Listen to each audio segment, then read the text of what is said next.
In this alternate history, America goes blind because the man who decides what's real learned that the truth is optional. This story is fictional. It's based on real events, but everything beyond the known facts is speculation. Our goal is to explore an alternate timeline, not to rewrite history, but to imagine what might have been. On Wednesday, July 22, 2026, the Senate Intelligence Committee did something it almost never does on a knife-edge margin. By a vote of 9-8, it advanced Jay Clayton's nomination to become Director of National Intelligence. Clayton was a known figure in Washington. He had run the Securities and Exchange Commission, a lawyer, a regulator, a man comfortable in rooms full of numbers. But the DNI job is different. It sits atop 18 intelligence agencies. It decides what the president hears every morning and what counts as a fact. The vote was close for a reason. In the days before, some Democrats had actually praised Clayton and hinted they might cross over to support him. Then came the hearing. Under direct questioning, Clayton refused, again and again, to say plainly that Joe Biden 2020 election. He would not say the words. For the senators watching, that silence was the whole ballgame. If a man could not state a settled fact about the recent past, how would he handle the contested facts of the present? The support evaporated. The margin collapsed to a single vote, but a single vote was enough. Clayton moved forward. But what if that hearing had gone just a little smoother? What if Clayton had given one careful, lawyerly non-answer instead of a dozen, and 2 Democrats had held their noses and voted yes? Imagine the nomination sailing through, not on a 9-8 cliff, but on a comfortable bipartisan cushion. Imagine Jay Clayton confirmed by the full Senate with a mandate, sworn in as the man who decides what the President of the United States believes about the world. At first, nothing seems to break. Clayton is competent. He runs meetings on time. But the pattern from the hearing follows him into the office. He has learned that certain facts are to say out loud, and he applies that lesson to the intelligence itself. When analysts bring him assessments the White House will not like, he asks them to soften the language, to hedge, to find the other side. The morning briefing, once a blunt instrument of reality, starts to bend toward comfort.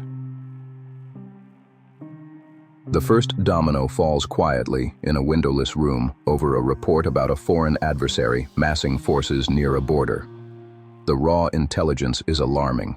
The analysts are certain. But the finished product that reaches the president is watered down, full of possibly, and it remains unclear. The president reassures nothing. No calls, no carriers moved, no warning issued. 3 weeks later, the border is crossed. The invasion is real. And America, the most surveilled upon nation in history, is caught looking the other way because the man at the top decided the truth was inconvenient. The failure is investigated, but Clayton controls investigation. The analysts who got it right are reassigned. The ones who learned to hedge get promoted. Word travels fast inside the community. Careers are built on telling power what it wants to hear, and within a year the entire pipeline of American intelligence has quietly reoriented. It no longer measures the world. It measures the mood of the White House. Allies notice first.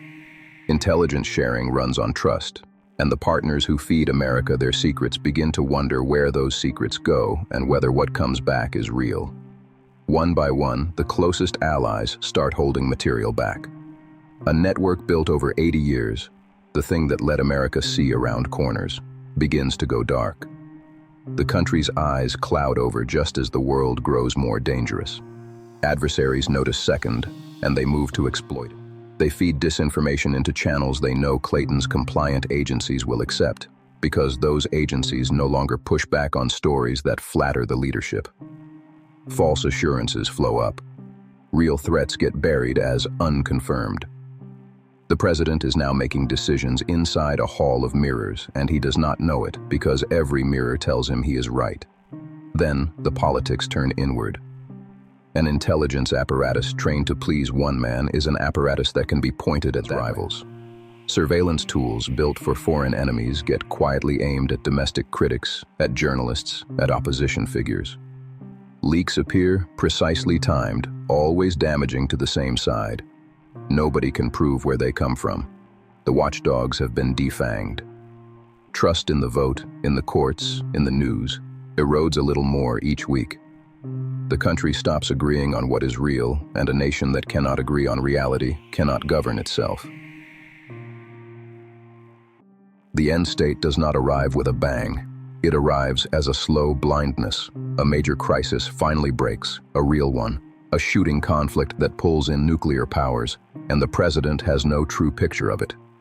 His intelligence is corrupted at the source. His allies have stopped. His adversaries have spent years teaching him to trust the wrong things. He makes the worst possible decision with total confidence, because everyone around him has been rewarded for confidence and punished for doubt. The soldiers who die never learn that they were sent by a lie. The public never gets the full story because the people whose job was to tell it were trained long ago to stay silent. And it all traces back to a single quiet lesson learned in a Senate hearing room: that the truth is optional, and that the man who refuses to say what is real can still be trusted to run the machine that decides what is real for everyone else. In this world, history went one way. But here, we ask what could have happened. If you want more alternate timelines and government what-ifs, subscribe, comment your theory, and stay tuned. This is State of What If.